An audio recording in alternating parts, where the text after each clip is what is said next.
Bonjour, eh bien on se retrouve aujourd'hui devant une parcelle du potager, donc du potager autonome, qui a été laissée à elle-même pendant un petit temps, sur lequel évidemment tout ne fonctionne pas comme dans les films, évidemment la culture ne s'est pas bien déroulée et on s'est laissé envahir à nouveau par les grandes herbes, les mauvaises herbes, les chiens-dents, des pissenlits, à un tel point qu'il est difficile d'en être maître avec la grelinette.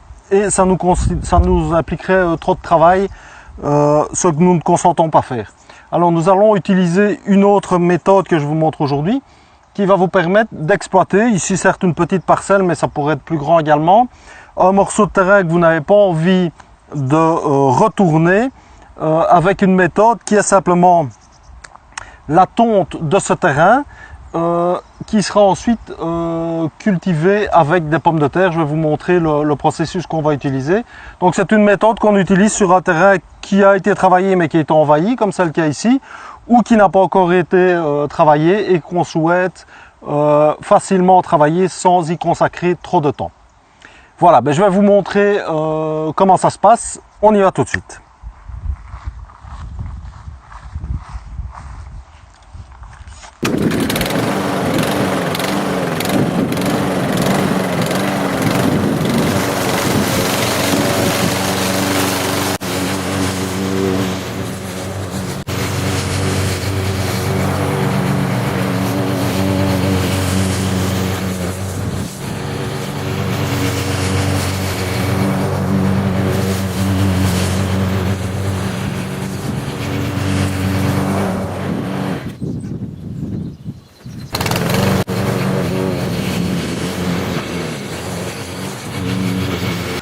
Qu'est-ce qu'on a fait? On a d'abord passé une première coupe relativement haute pour dégager l'essentiel des herbes et ensuite le plus bas possible, vraiment pour essayer d'être le plus proche du sol.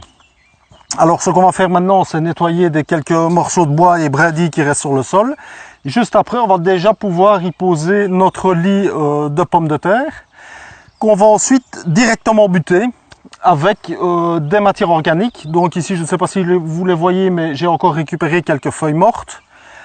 J'ai tondu de la pelouse et justement les restes que je viens de tondre, je vais les réutiliser également pour exploiter ici mes buttes de pommes de terre. Et j'ai encore un peu de compost que je vais également étaler. Donc ici, je vais faire 3 lignes de pommes de terre sur ce petit espace, qui va permettre normalement de le renettoyer pour l'année prochaine tout en me permettant une récolte. Et donc relativement rapidement, je reprends possession du terrain, même si c'est un peu, je le concède, agressif avec l'aide de la tondeuse.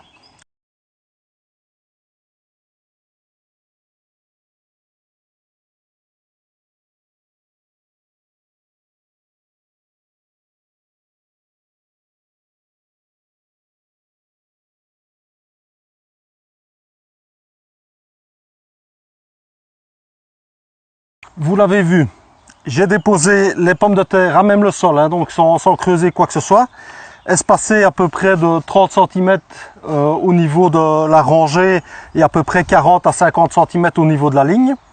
Je les ai simplement déposées sur le sol, j'ai essayé de les mettre en quinconce également pour avoir un meilleur alignement justement du feuillage des pommes de terre et donc leur permettre une meilleure mise en place.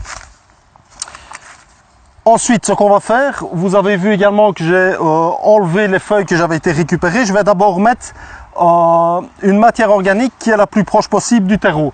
En fait, c'est celle qui m'avait servi l'année passée pour cultiver les pommes de terre. Je l'avais mis de côté, comme vous le voyez là, sur un tas. Et maintenant, je récupère cette matière donc, qui est proche d'un terreau en quelque sorte. Et je vais m'en servir. Je vais l'émietter.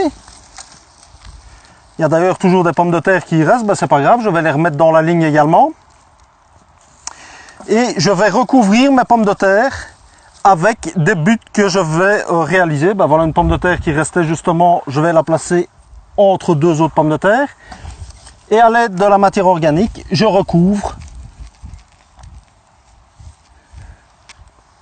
grossièrement mon rang de pommes de terre.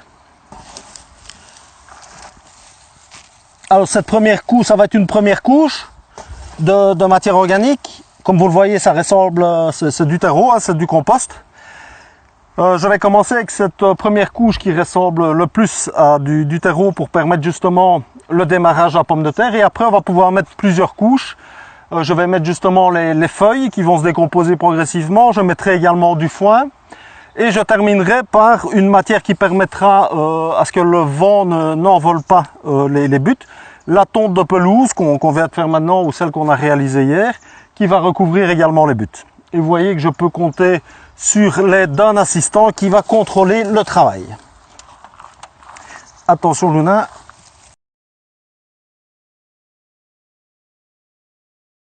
Voilà, étape suivante, vous avez vu que j'ai mis une ligne complète à peu près sur 20 cm de large et de hauteur de terreau, de compost. Je la recouvre par la suite par une... donc ça fait l'équivalent de 2 brouettes sur à peu près 5 mètres de long. Je la recouvre maintenant par une couche de feuilles mortes, qui est encore une étape intermédiaire. Je vais venir mettre par-dessus du foin. Et je finirai ensuite par la tonte de pelouse. Et donc vous verrez ainsi que notre ligne sera ainsi terminée et ainsi de suite pour les 2 lignes restantes. Voilà, je m'en vais maintenant chercher du foin et j'en reviens. À ce stade, qu'avons-nous fait? On a tondu la pelouse, on a déposé nos pommes de terre à 30 à 40 cm d'intervalle. On a mis une première couche d'équivalent compost, donc reste de l'année passée, de déchets organiques qui se sont dégradés pendant une seule année. Ensuite, on a recouvert de feuilles mortes et maintenant, en allant chercher le foin à la grange, je me rends compte que avant-hier, j'ai fait du feu, j'ai brûlé des branches et je vais me servir maintenant de la cendre qui est un très bon nutriment justement pour la pomme de terre. Donc la cendre, je l'ai ramassée dans la boîte et je vais simplement déposer une fine couche de cendre sur les feuilles mortes. Et donc j'alimente encore à nouveau ma butte.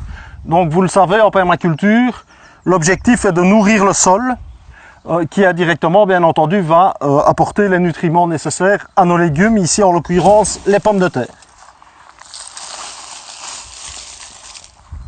Donc la cendre est quelque chose de très riche, il ne faut pas en mettre énormément, donc simplement une fine pellicule par-dessus suffit.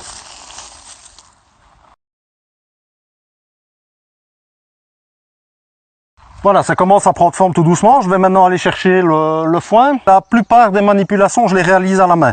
Donc c'est intéressant aussi pour vous de toucher la matière. Il n'y a pas besoin d'outils particuliers, si ce n'est la tondeuse pour débuter.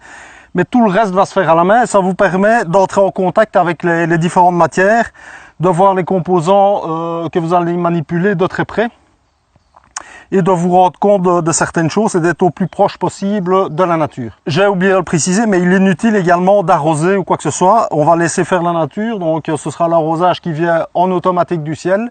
On ne s'occupera de rien du tout une fois que les buts seront réalisés. Voilà, je suis allé chercher les matériaux suivants, les matières premières suivantes. Voici le foin. Donc c'est du vieux foin qui était disponible, c'est du foin qui a plusieurs années et qui était stocké dans les granges ici. Donc il n'est plus très riche pour les animaux, donc on va s'en servir ici en l'occurrence pour pailler ou pour faire nos buts. Donc je mets une couche d'à peu près 10 cm de foin. L'idée est de recouvrir la butte, d'avoir un espace qui va effectivement se réduire avec le temps, l'humidité. Et donc on va avoir ces buttes qui vont un peu se transformer, se tasser. On les recouvrira également au gré des tontes les prochaines visites. On recouvrira à chaque fois de tontes de pelouse. Le but c'est que la pomme de terre soit toujours bien à l'ombre, sous l'humidité, enfin sous le substrat mais avec un minimum d'humidité. Et soit bien dans le noir de façon à ce qu'elle puisse produire des tubercules et que la plante évidemment puisse également passer au travers de cette butte. Voilà, je poursuis la couverture.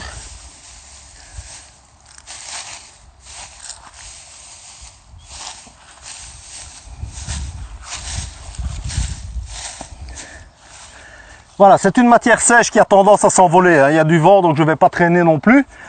Donc ce que je vais faire pour empêcher qu'elle ne s'envole, c'est la recouvrir de tonte de pelouse. Donc c'est la pelouse qui date d'un jour et demi. Donc j'ai tondu la pelouse ici il y a 1 jour et demi, je l'ai laissée en tas faire ce qu'on appelle le chaud, donc c'est-à-dire qu'elle est déjà en partie décomposée, elle a émis pas mal de chaleur, et l'avantage c'est qu'elle reste assez humide. Donc en étant humide, elle permet d'avoir un poids qui va maintenir le foie sur la butte. Et donc généreusement, je vais recouvrir le foin avec la tonte de pelouse.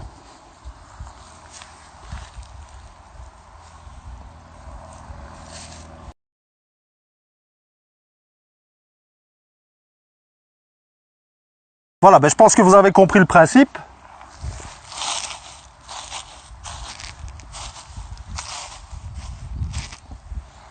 Voilà. Je vais faire de même sur l'ensemble des buttes restantes. Et à l'interbutte également, pour éviter qu'il n'y ait propagation d'adventice, on va mettre également une couche de tonte de pelouse ou de foin, comme on le veut, entre les buttes, de façon à éviter la levée des adventices qui pourraient venir, sur la pomme de terre c'est moins le cas, mais sur d'autres légumes ça peut arriver, qui pourraient venir étouffer nos légumes. Voilà, donc je pense que vous avez compris maintenant comment vous pouvez exploiter un terrain qui n'était a priori pas propice à la culture pour réaliser une culture simple de pommes de terre. Évidemment, ici c'est la mise en place, on va voir à l'occasion comment évoluent ces buttes, et donc je vais retourner des vidéos au cours de l'année qui vous permettront d'une part de voir comment évolue la butte, comment poussent les pommes de terre, si ça fonctionne, parce que ça ne fonctionne pas toutes les fois non plus, donc ça fera partie de la séquence vidéo. Et jusqu'au moment de la récolte, alors au mois de juillet-août, on va récolter ces pommes de terre. Donc je n'ai pas précisé, mais ici on est à la mi-avril. Et on est situé en Mayenne, en France. Voilà, donc un climat quand même relativement clément pour un jardin, donc ni trop sec, ni trop humide. Le climat que je considère idéal pour un potager autonome.